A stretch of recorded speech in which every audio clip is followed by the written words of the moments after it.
মনে হয় যেন অপুষ্টিতে ভোগা 4 থেকে 5 বছরের কোনো শিশু, কিন্তু না, শাকিলের বয়স 25 বছর। গেল 25 বছর ধরেই তাকে কোলে পিঠে লালন করে চলেছেন মা ফরিদা খাতুন। তার দিন ক্লান্তহীন এই মা জানালেন, জন্মের পর তার সন্তান স্বাভাবিকই ছিল, কিন্তু বছর কয়েক যাওয়ার পর থেকেই থেমে যায় শাকিলের বেড়ে ওঠা। আগে তো কোনো বুঝতে পারি নাই, ভালো ছিল, বছর অনেক ভালো ছিল, তারপরে তিনি এই অবস্থা ধীরে ধীরে হয়ে গেল। আমি তো কোনো চিকিৎসাও তো করে পাই না, এক তো কোনো ভরণ পোষণ যখন তাও পাই না। সিরাজগঞ্জ সদর উপজেলার তেলকুপি গ্রামের এই পরিবারের অভাব অনটন নতুন নয়, তবে জীবনের বাস্তবতা এক কঠিন সময়ের মুখে শাকিলের মা ফরিদা খাতুন।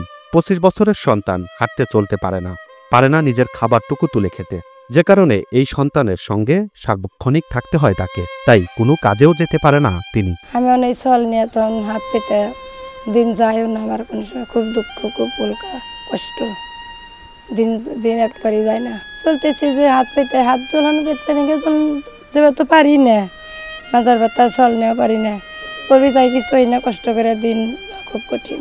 এদিকে শাকিলের বাবা পরিবার ছেড়েছেন বহু বছর আগে, অন্যত্র বিয়ে করে সংসার করছেন তিনি। শাকিলের মা জানালেন, গেল প্রায় 20 বছরের শাকিলের বাবার কাছ থেকে ভরণ পোষণের কোনো অর্থ তিনি পাননি।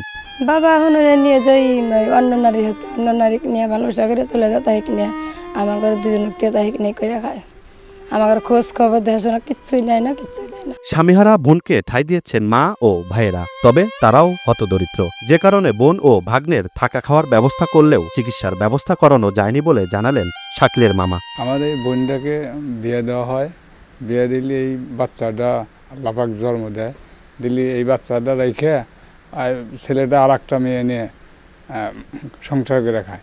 তখন প্রতিবন্ধী ছেলে সহ বাপের বাড়ি চলে আসে, আমাদের বাড়ি চলে আসে।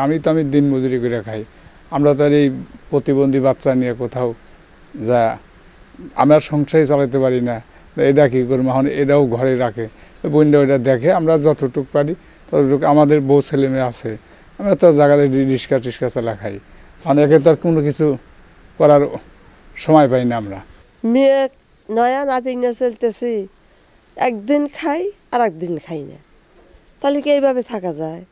তখন কাকে চিনমু, কাকে ডাকমু, কি করমু? চেয়ারম্যান মেম্বারের কাছে গেলেও তারা ঘুষ চায়। শাকিলের বেশিরভাগ সময় কাটে বিছানায় শুয়ে, শিশুর মতো আচরণ প্রতিনিয়ত। তার সবকিছুই করে দিতে হয় মাকে। সংসারের অভাব অনটনে উন্নত চিকিৎসা তো দূরের কথা, স্থানীয় পর্যায়ের চিকিৎসাও করানো যায়নি।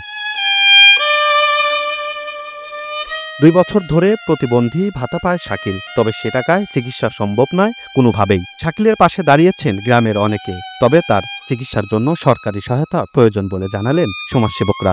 আমরা সামাজিক কাজ করি, তো আমাদের কাছে বিভিন্ন অসহায় মানুষের তথ্য আসে, তারই ধারাবাহিকভাবে আমরা এই বাচ্চাটার খোঁজ পাই আর কি।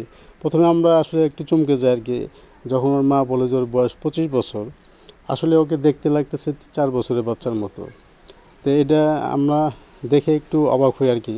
তা আমরা তো একটা সংগঠন, আমরা আমাদের সাহায্য সীমিত আর কি। তা আমি সরকারের কাছে অনুরোধ করব, এই বাচ্চাটাকে যদি সরকারি গবেষণাগারে নিয়ে যদি তাকে চিকিৎসা করা যায়, এবং তাদের তো আসলে ব্যাকআপ দেওয়ার কিছু নাই, একটা হসপিটালে যে যাবে সেই পরিমাণও তাদের সাহায্য সহযোগিতা নাই। সরকারের কাছে আকুল আবেদন এই যে সরকার ওদের চিকিৎসা, মানে ওদের যেন একটা ভালো একটা ব্যবস্থা হয়, সরকারের কাছে এই দাবি জানাচ্ছি। শাকিলের মা আজও স্বপ্ন দেখেন কোনো একদিন কারো না কারোর সহযোগিতায় বদলে যাবে শাকিলের ভাগ্য। গেল 25 বছর ধরে সেই দিনের অপেক্ষায় প্রহর গুনছেন এই মা।